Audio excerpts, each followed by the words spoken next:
पड़ोसी देश बांग्लादेश पिछले काफी महीनों से हिंसा की आग में जल रहा है। बिगड़े हालातों के बीच शेख हसीना ने बीते दिन सोमवार को प्रधानमंत्री पद से इस्तीफा दे दिया।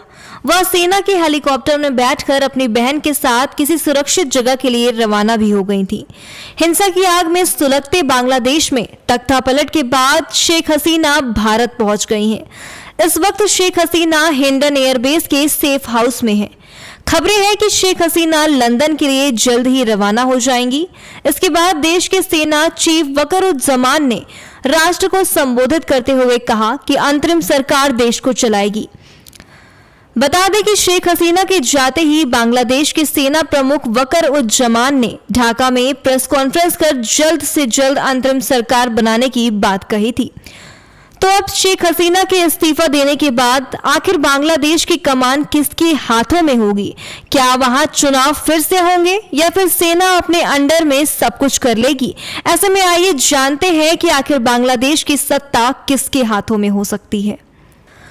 बांग्लादेश में सरकार बनने या सत्ता हाथ में लेने को लेकर अभी तक कोई तस्वीर स्पष्ट नहीं हुई है, लेकिन सत्ता पर काबिज होने के लिए कई दावेदार माने जा रहे हैं।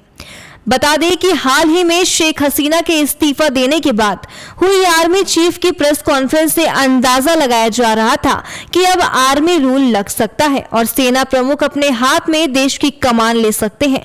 लेकिन तेजी से बदले घटनाक्रम में बांग्लादेश के राष्ट्रपति मोहम्मद शहाबुद्दीन ने पूर्व प्रधानमंत्री खालिदा जिया को रिहा करने का आदेश भी दे दिया, जो घर में नजरबंद थी। खालिदा जिया की रिहाई की खबर के बाद चर्चाएं हैं कि खालिदा भी देश की पीएम बन सकती हैं। इसके अलावा देश की सत्ता को संभालने के लिए जमानत-ए-इस्लामी को भी अहम दावेदार माना जा रहा है।